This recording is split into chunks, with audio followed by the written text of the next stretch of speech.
Ask yourself the honest question. Am I pursuing the truth here, or am I trying to win the argument? You know, I think and I'll include myself, for a lot of us, the thing will devolve into something like an intellectual prize fight. So there's my opponent, and I'm going to win this fight. And even if that means I got to, a couple sucker punches or cheat a little bit or a low blow or, because the intellectual version of the low blow or a sucker punch or something is the misrepresentation, I say here wittingly, of your opponent's point of view.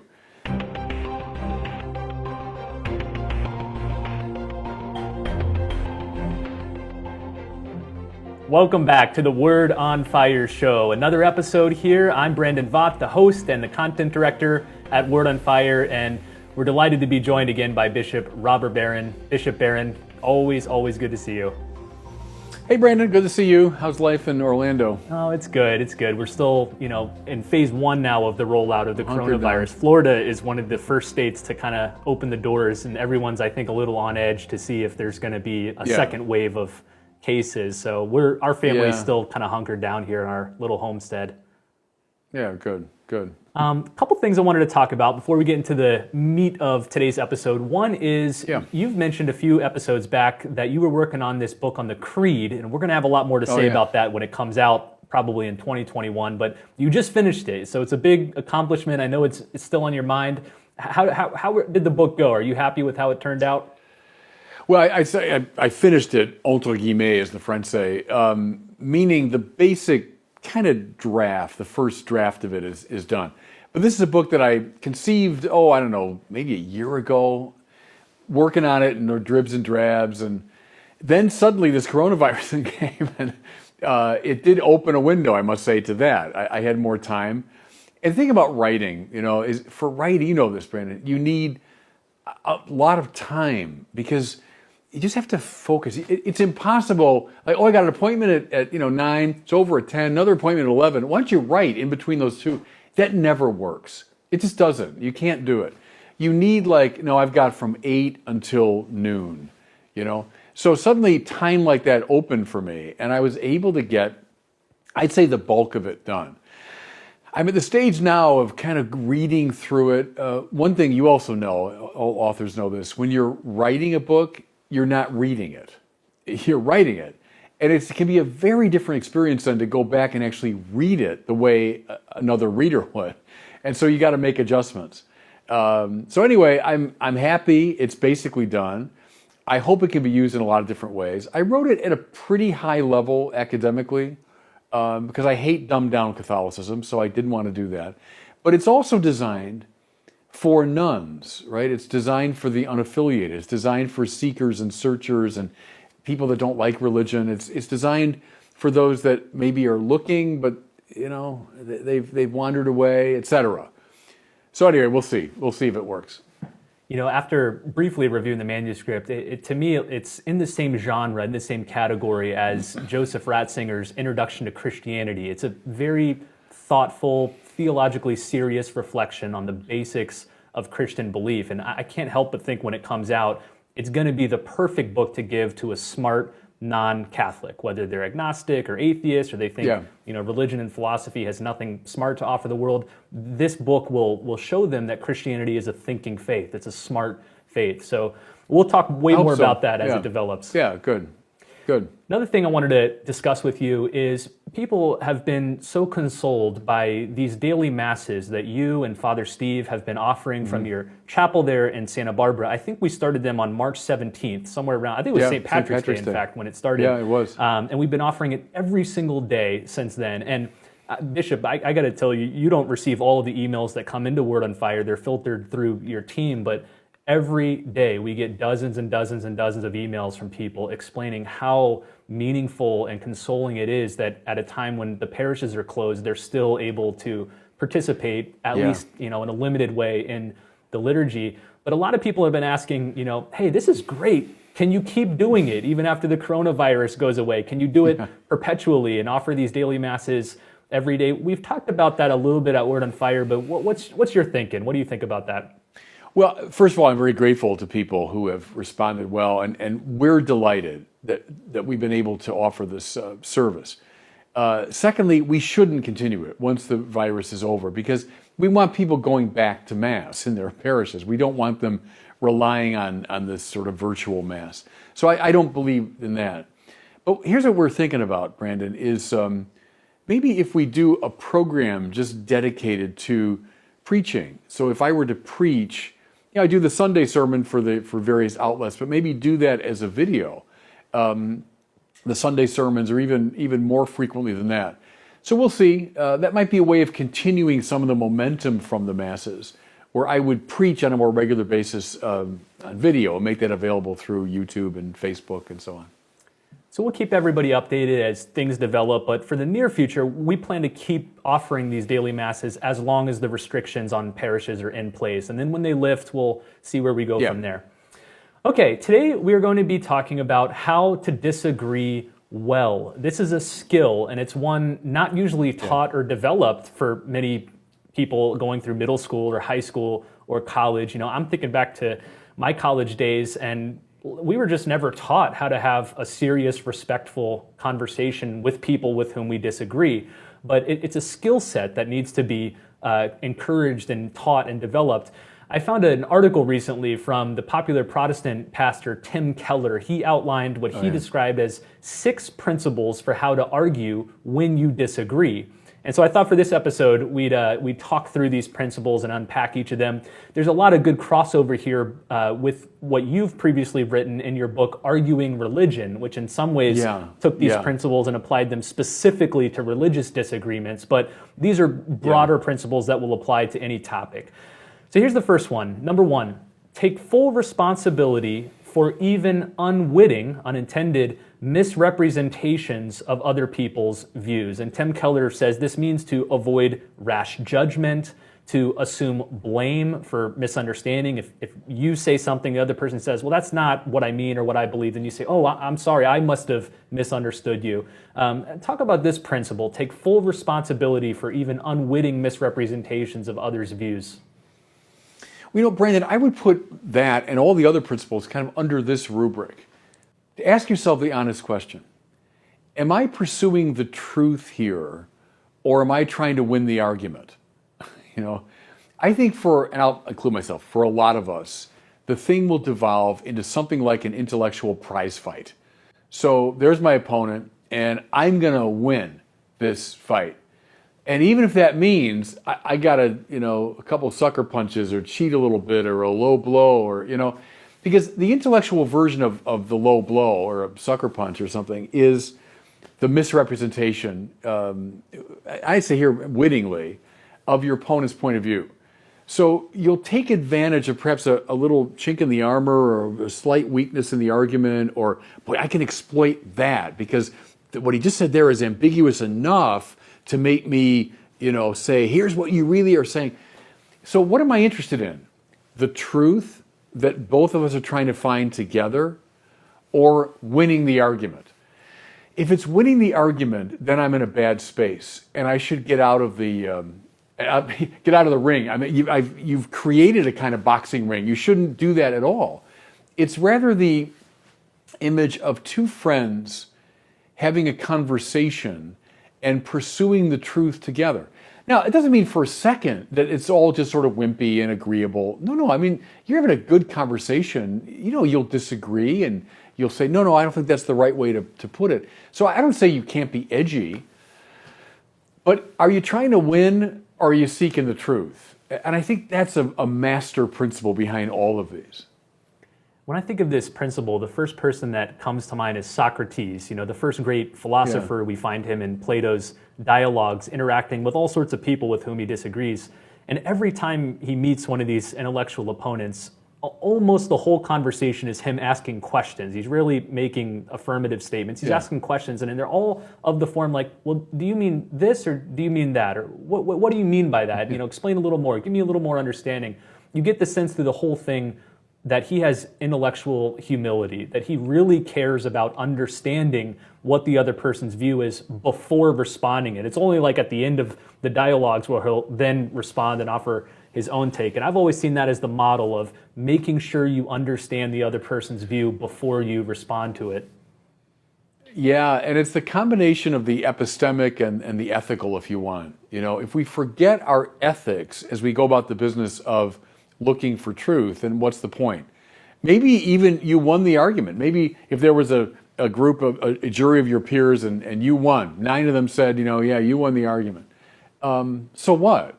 If you've lost the person and you've lost the truth, you haven't really come to greater truth. You just happen to win the argument. That wouldn't get you very far.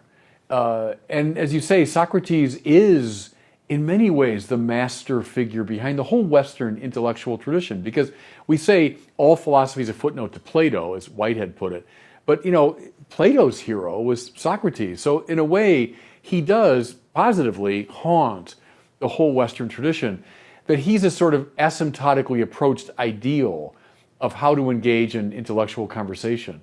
And even the model of conversation rather than pugilism. We're conversing. We're both in love with a transcendent third, namely the truth, and we're trying to find it together. That's a better way to approach it than I'm in a boxing match with my opponent. I'm glad you raised that distinction between conversation and pugilism, because I found often today people associate disagreement on the level of ideas with hatred on the level of persons. Right. That if you disagree with me, you're fighting against me and who I am as a person. We've lost even the conception of being able to disagree healthily, respectfully, charitably. How do we recover that? How do we recover the idea that you can disagree with my ideas but still love me and respect me?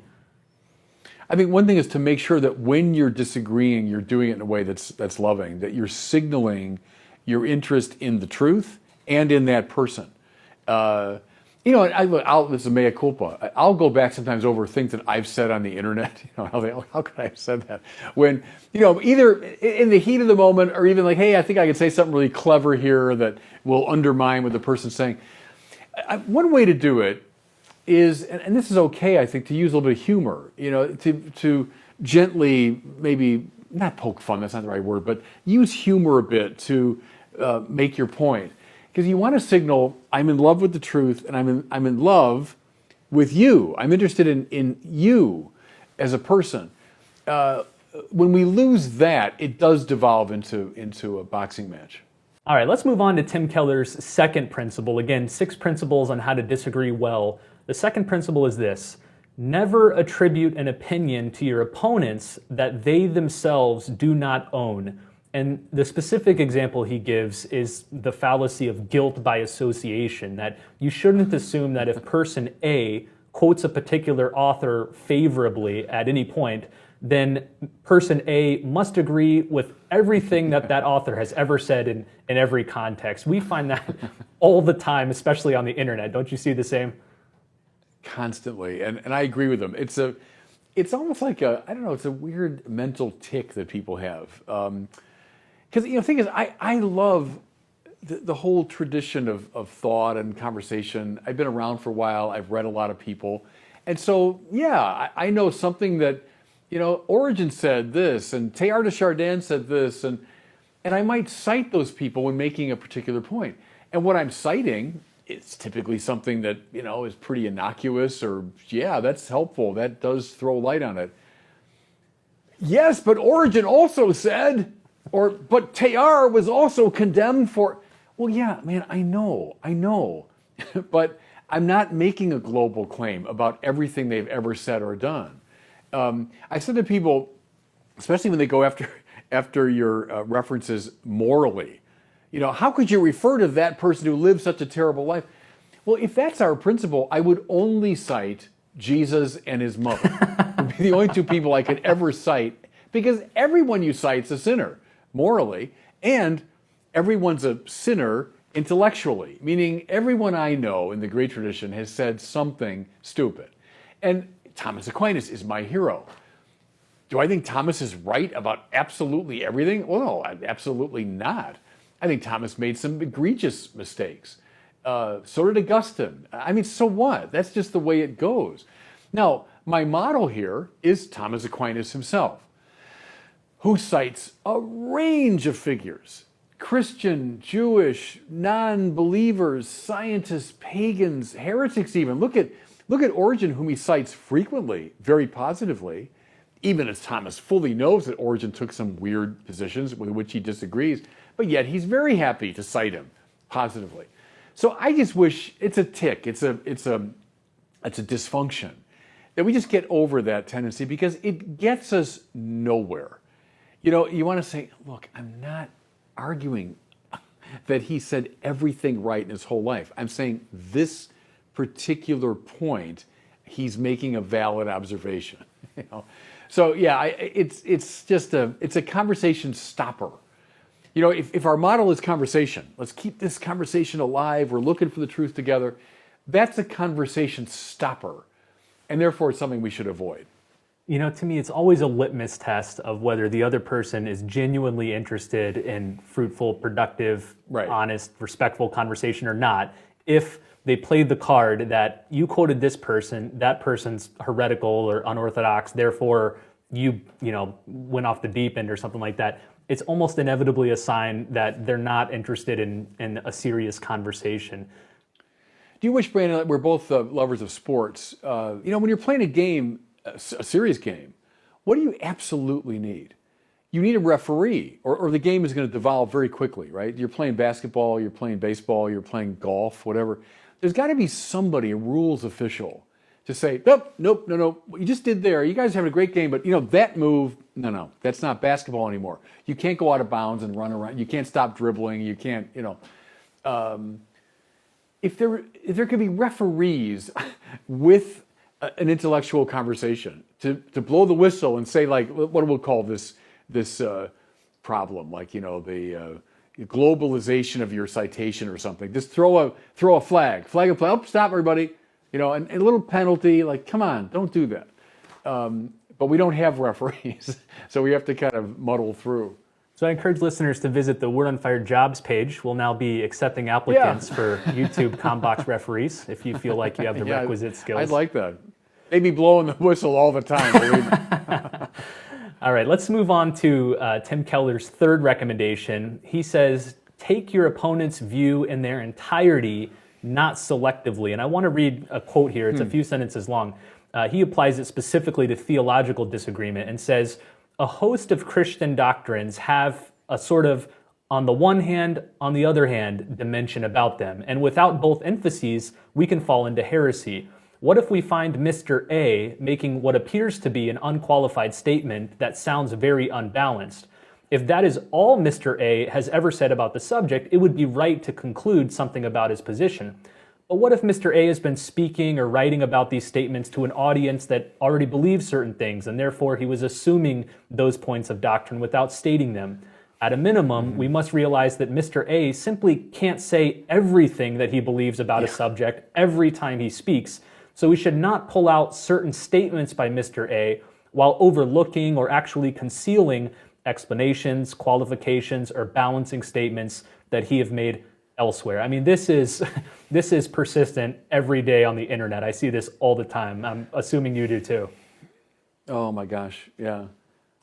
But you didn't say, Bishop, the point you're making, that's valid. But you didn't say, yes, I know, I had a CommBox like that, or yeah, I know it was a 900-word article, or even, yeah, I know it was a 25-page article, but I'm dealing with a topic that's so multivalent that I couldn't possibly say everything that you have to say, which is why I've always found that criticism sort of cheap and therefore sort of annoying. When someone says, oh yeah, that's great, Bishop, but you didn't.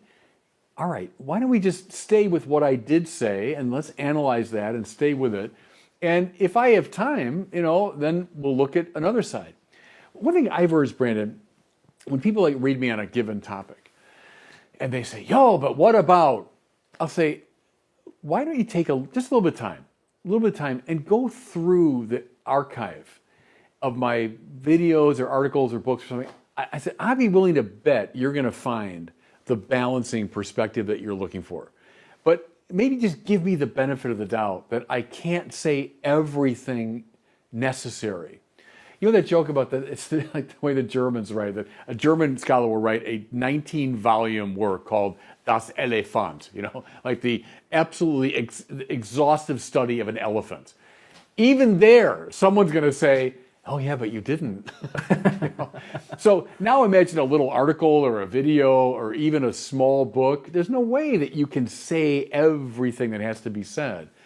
So it's a kind of cheap, easy, too easy. Put it in Thomas Aquinas' language, there's always a sed contra, right? So when Thomas, makes his argument and he lays out the opposite point of view, then they'll say sed contra. But on the other hand, no matter what you say, there's always a sed contra. Okay, good. So the conversation goes on. But what the problem is, the sort of aggressive attack on someone because they haven't said everything they can possibly say. Another reason too, Brandon, why I like the wonderful sort of eclecticism of the Catholic conversation. So yeah, there are things I'm able to say given my background and my interests and my experience. Okay, good. I can't say everything. That's why I need you and I need everybody else who will bring light from their perspective. Good. Let's all have this lively conversation. All right, let's move on to principle number 4. These are Tim Keller's principles on how to disagree well. Number 4 is to represent and engage your opponent's position in its very strongest form, not in a weak straw man form. Say something about this. Yeah, and I think we talked about maybe sometime before. I first heard the term steel man in this debate between Jordan Peterson and Sam Harris. So we all know straw man, which is you set up a kind of very weak, flimsy version of your opponent's argument, and then you easily knock it down. And someone says, well, come on, man, that's not fair. I'm making a far more substantial point here, and you're just knocking down a flimsy simulacrum of my argument. Okay, we all know that. And that's bad form, but people do it all the time. So what's the opposite of that? And I heard, I don't know if it was Peterson himself or the moderator, use the term, well, now steel man Sam's argument. I thought, what does it mean, steel man? And then, I know. So the opposite of straw man. Make your opponent's argument as strong as you can. It accomplishes a lot of things. One, it convinces your opponent or your interlocutor, oh, he's really listening to me. He really has heard my point of view. He really has thought it through. He really knows what I'm arguing. And now we can really make some progress, because otherwise we're just shadowboxing. We're playing with these straw men and we're getting nowhere. So I love that principle. One thing, we both know about this in internet forums and stuff, is instead of leaping toward the let me refute you as humiliatingly as I can, an opening move like, now if I understand you properly, what you're saying here is, and then even make it stronger than the person did. There's my Thomas Aquinas model, right? Thomas, when he lists the objectors to a position, given the rapier quality of his own mind, he was able to formulate them far more persuasively than the opponents themselves. He steel-manned the argument. Good. That's a good technique. All right, the 5th principle is to seek to persuade, not antagonize, and then he adds the caveat, but watch your motives. And he explains, we must take care that our polemics do not unnecessarily harden and antagonize our opponents. We should seek to win them, as Paul did Peter when they had their disagreement, not to be rid of them. I think this kind of echoes something you said earlier, that the purpose is to win the other person, to persuade them, not to just win the battle and win the day. Oh gosh, again, mea culpa. When I hear I'm a priest, I'm a bishop, I'm involved in the work of evangelization, and I can catch myself if I go back to a ComBox and think like, well, what was I doing there? How would that statement or that comment have landed in that person's heart and mind? And maybe I was right and I was making a valid, comeback. But if it just alienated the person, what's the point of that? Now, again, I don't think it means we just turn all namby-pamby. I think you can be sharp and you can be clear. And you can even, I think you correct someone if someone has really gone overboard. Like just the other night, there was somebody, and I just said, no, that's really over dramatic. Like they were making this super strong, hyper dramatic claim. And I just said, no, that's way too, hyper dramatic. I think that's okay. But keep in mind, behind those words, there's a person somewhere typing them with feelings and with a history and a background, aspirations, fears, etc. But it's hard, Brandon. We're creatures who've evolved from tens of thousands of years of fighters, right? We're here because our ancestors survived, often in this really tough environment. So that's deep in us. And transpose it now from the physical order to the intellectual order, same thing, kicks in. Someone's attacking me, well, dukes are up, and let's have a fight about this. So I get it. It's deep in us. It's deep in our DNA. But I think we got to resist it. All right, here's the sixth and final principle from Tim Keller. He says, remember the gospel and stick to criticizing the theology because only God sees the heart. And he clarifies, don't attack the person or their motivations, just their ideas. So don't say, well, you just believe that because X, Y, Z, or you got that idea from this person or that source, so it's discredited.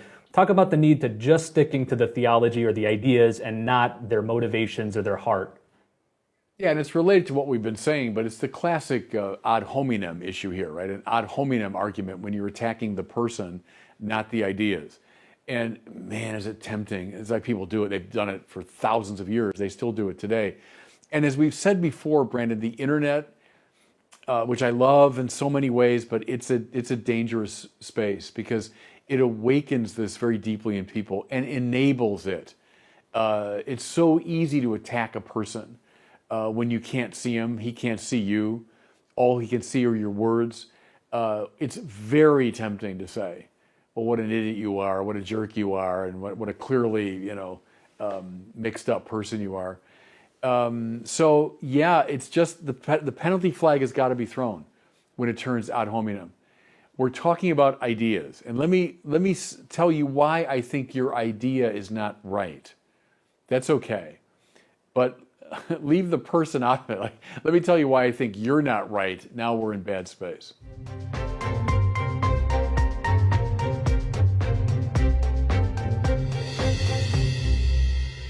Well, it's time now for our question from one of our listeners. Today we're hearing from Michael here in my state of Florida. He has a question for Bishop Barron about prayer. Here's his question.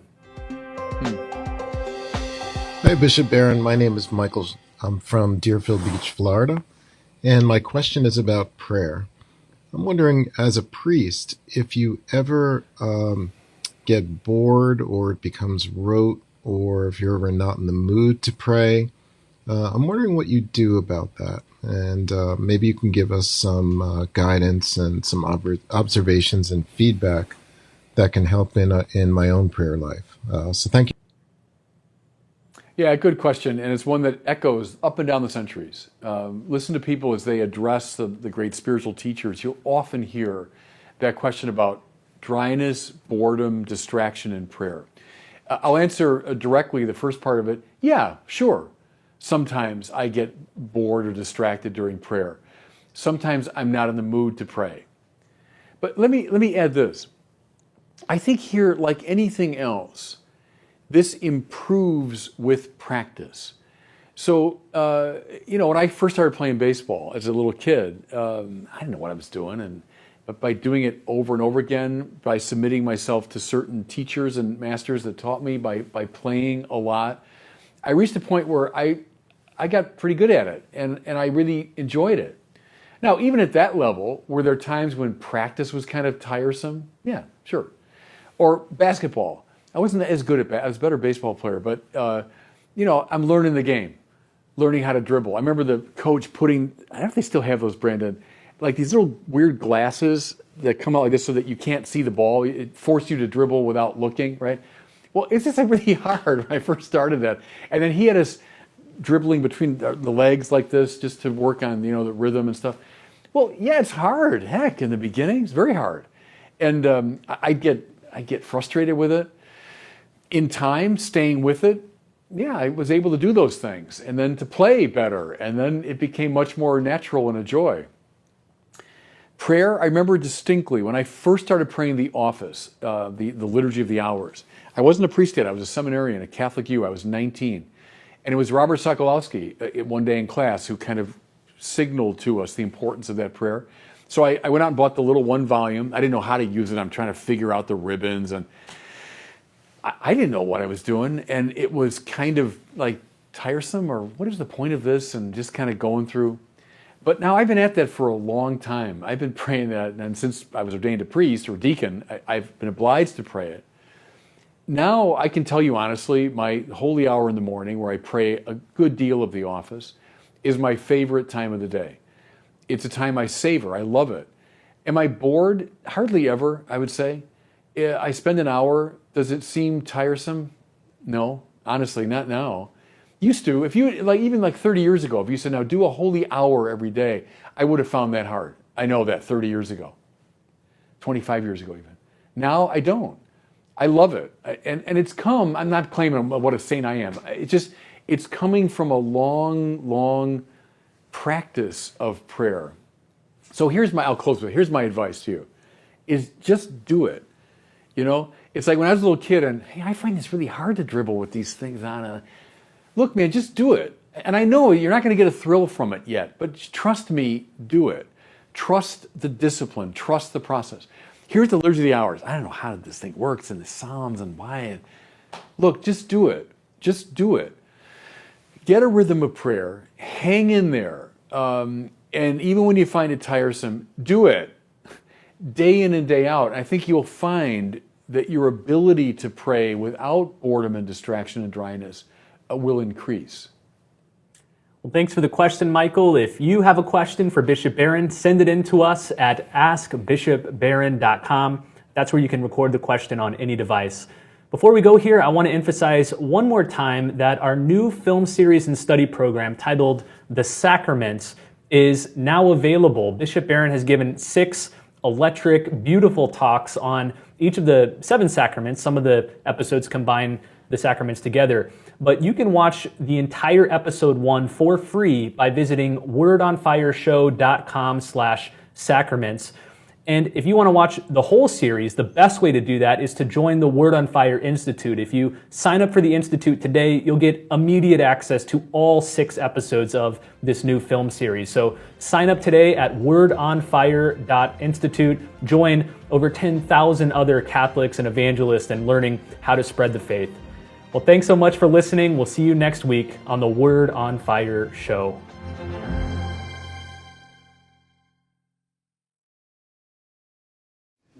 Thanks so much for watching. If you enjoyed this video, I encourage you to share it and be sure to subscribe to my YouTube channel.